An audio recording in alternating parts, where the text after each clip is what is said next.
I don't know about you, but in the morning I check the BBC website, and it's not so much because I trust the BBC and its reporting on news, but more because I see them as a centre-left globalist mouthpiece, very much aligned with Keir Starmer's Labour Party. And this morning I found exactly what I was looking for. Here's an in-depth piece from the BBC about the recent riots. Now, ostensibly, this is all about how terrible and far-right they all were, but if you look at the framing, what it's really about is the liberal elite taking control of the public consciousness and controlling the narrative of recent political events. Now, just before we begin, I have to pay heed to our dear leader, Kim Starmer.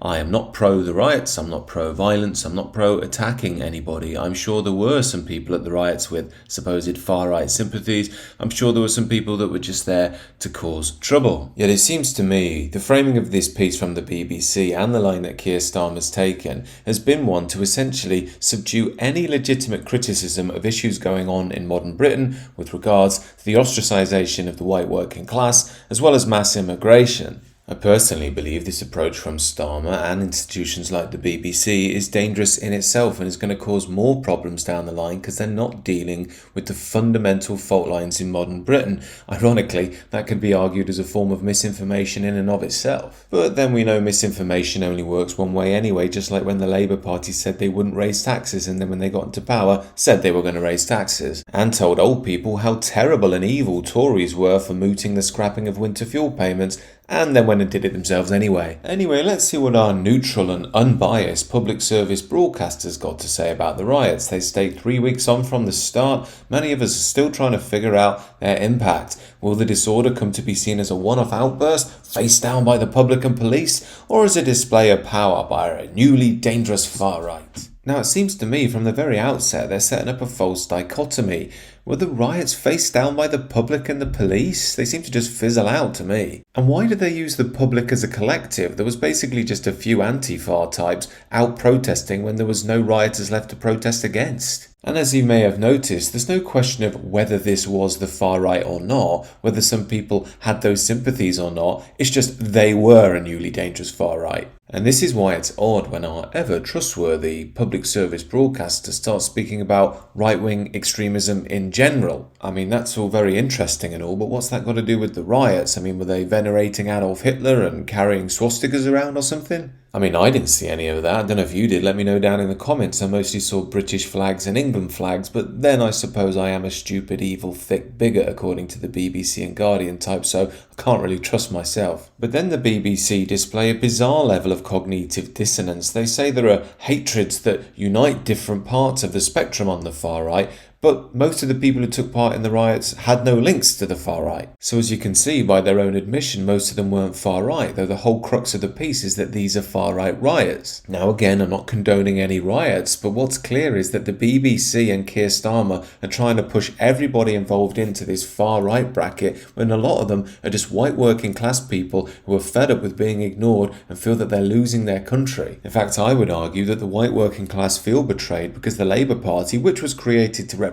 them, remember, has completely turned its back on them for snooty, smug, middle-class liberal Londoners and every group coming here and all of their supposed woes. The modern Labour Party appeals to the sort of people who think that the modern BBC is unbiased, and again we can see that the BBC very much is biased when you read paragraphs like this. The main targets for rioters, Muslims and services used by migrants, have been demonised for years by some public figures as well as by fringe activists. Now, you could say here that there was a false Muslim name that was passed around before the riots. That was a bit unfair. However, are you saying that there's been no issues to do with migrants and Muslims? Because it sounds like that's what you're implying. I mean, by demonisation, do they mean things like talking about the grooming gangs where thousands of white British children were raped by Pakistani gangs? Do they mean the terror attacks we've suffered? Do they mean large swathes of towns and cities being essentially taken over via mass immigration from India, Pakistan and Bangladesh and so on?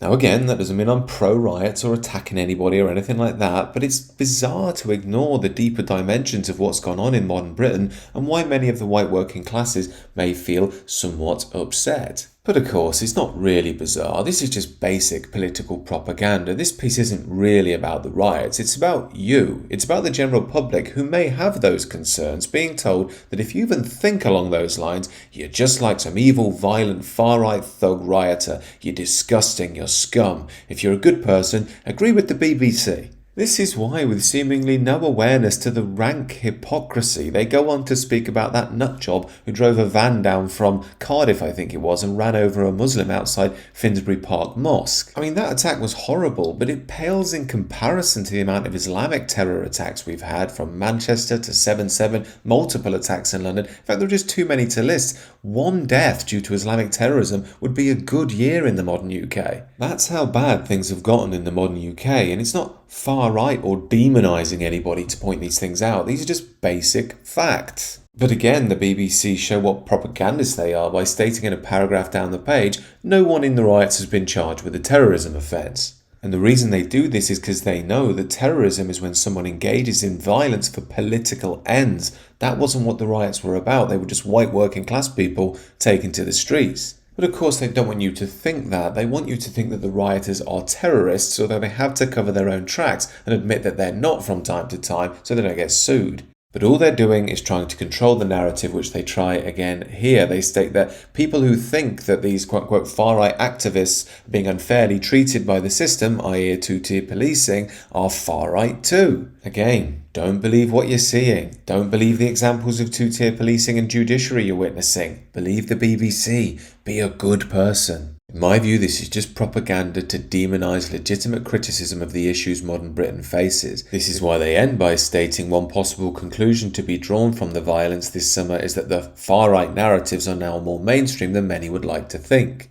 What do they mean by far-right narratives? That mass immigration is a problem, that multiculturalism isn't working that well, that second-generation immigrants are going around with knives murdering children. Because if that's a far-right narrative, then call me far-right if you want, because those are real problems. And predictably enough, the article ends in the most manipulative way possible. The reaction of the public, police and courts to the riots has shown how most people do not share the violent hatreds and fantasies of the far and extreme right. This is just full of dishonest framing. First of all, was everybody involved in the riots and protests on the extreme right? Highly debatable. Secondly, of course the vast majority of the public don't share violent hatreds and fantasies. The issue here is there are serious issues going on and you're trying to cover them over with the extremities of the riots, thereby demonising half the country, if not more. This article exemplifies why so many people are sick and tired of the BBC, why we see it as an insult to call it a public service broadcaster. They have no interest in looking at a complicated issue from multiple different angles. They have a liberal agenda and they're going to push it on you. Now you may have noticed, where was the Southport riots mentioned in all of this article? That to them is pretty much obsolete now.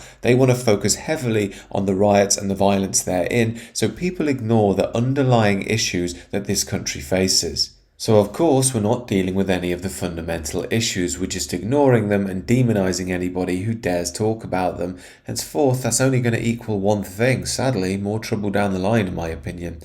These are just my thoughts, however. Do let me know what you think down below, and do consider subscribing to the channel.